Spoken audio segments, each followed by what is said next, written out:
नमस्कार साथियों। हादसे में हर तीसरा व्यक्ति राष्ट्रीय राजमार्ग पर दम तोड़ रहा। जी हाँ, आज की समीक्षा का टॉपिक है राष्ट्रीय राजमार्ग पर जो एक्सीडेंट हो रहे हैं उससे रिलेटेड। मेरी ये समीक्षा केवल छात्रों के लिए है, इसका किसी राजनीतिक दल संगठन से कोई लेना देना नहीं है। सड़क सुरक्षा के खोखले दावे पैदल यात्रियों के लिए जानलेवा बनते जा रहे हैं। राष्ट्रीय राजमार्ग सड़क परिवहन व राजमार्ग मंत्रालय की रिपोर्ट में सामने आए तथ्य, बढ़ रही सड़क दुर्घटनाएं। पैदल यात्रियों की मृत्यु का आंकड़ा है 2019 में कुल मौतें 25,858,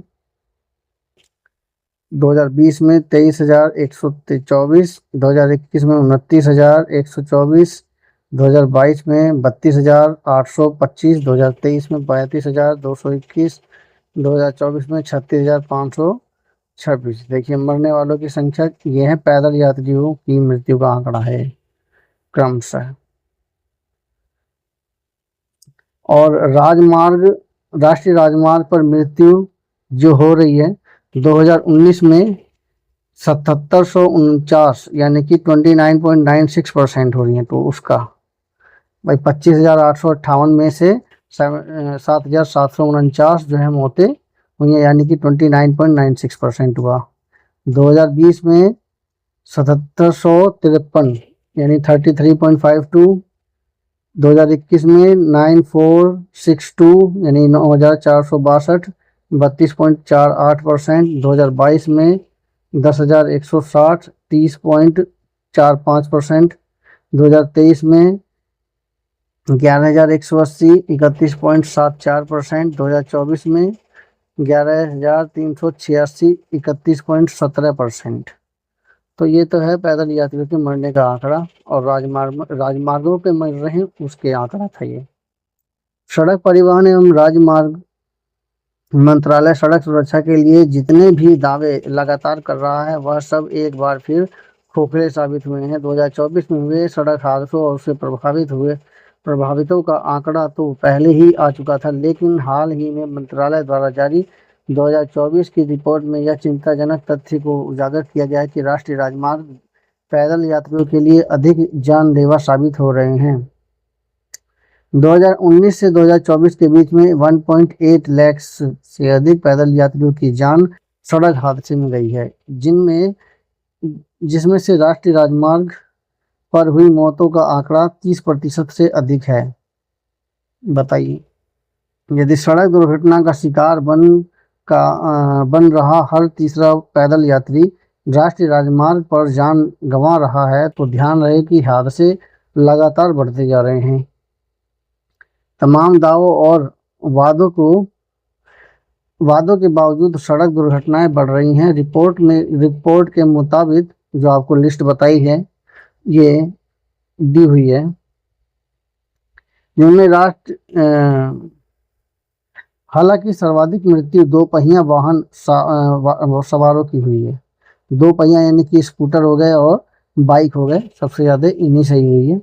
स्कूटर, बाइक, मोटरसाइकिल और ये तुम्हारा स्कूटी। ये 2024 में राष्ट्रीय राजमार्ग पर होने वाले कुल सड़क हादसों में दो पहिया वाहनों से जुड़े हादसे 43% थे, और कुल मौतों में इनसे जुड़ी मौतें 45.1% रही। सुप्रीम कोर्ट ने पैदल यात्रियों के लिए फुटपाथ के अधिकार की बात कही है। दरअसल इस रिपोर्ट में बताया गया है कि 2023 के मुकाबले 2024 में नशे में गाड़ी चलाने के कारण होने वाले हादसों में 16.4%, जबकि मौतों में 24.8% की कमी आई है।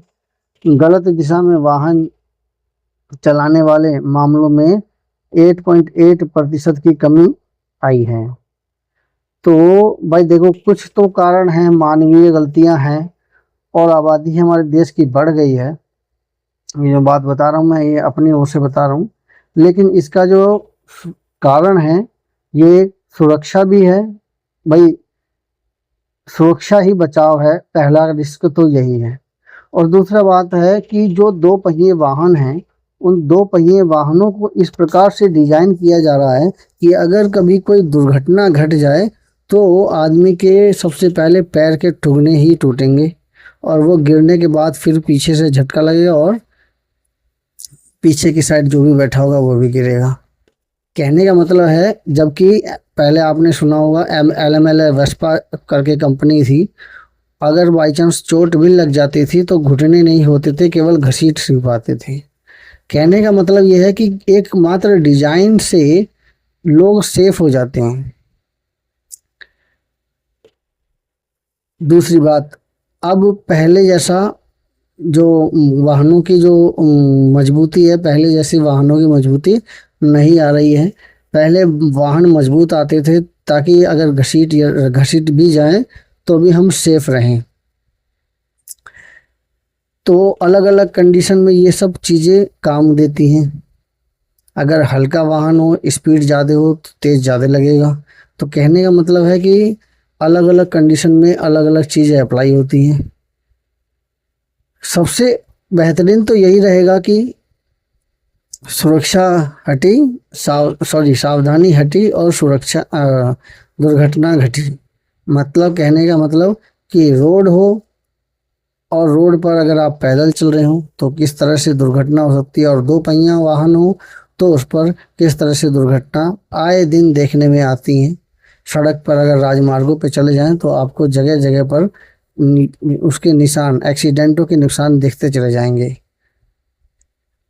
कारण है, हमारे देश में जो पैदल चलने वाले यात्री हैं वो ज़्यादातर गरीब ही होते हैं और वो नियमों को ताक पे रख के चलते हैं, क्योंकि उनको जल्दी से पार होना होता है।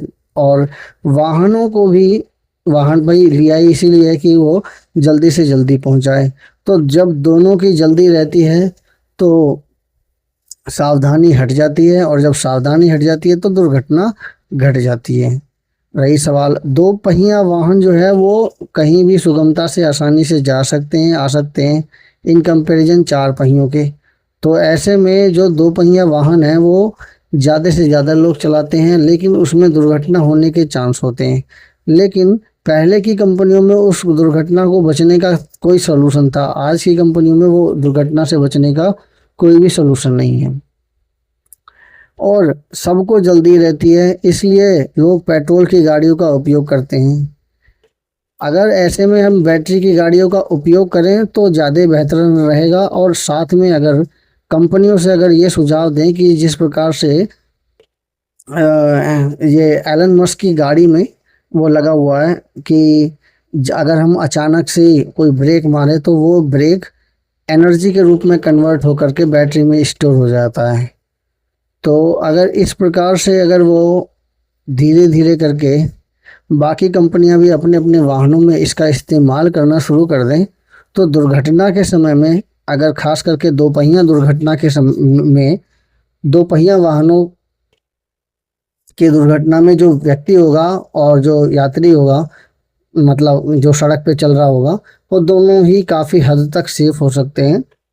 इसके अलावा अपनी खुद के नियंत्रण तो महत्वपूर्ण है ही, खास करके जब देखते हैं कि जब निगाहें दोनों की डाइवर्ट हो जाती हैं, यानी कि यात्री की जो पैदल आ रहा है और जो दो पहिया वाहक है वो पैदल आ रहा है, वो गाड़ी से आ रहा है, तो दोनों की मतलब रास्ते में कन्फ्यूजन होने की वजह से आते आते पास में आकर के टकरा जाते हैं।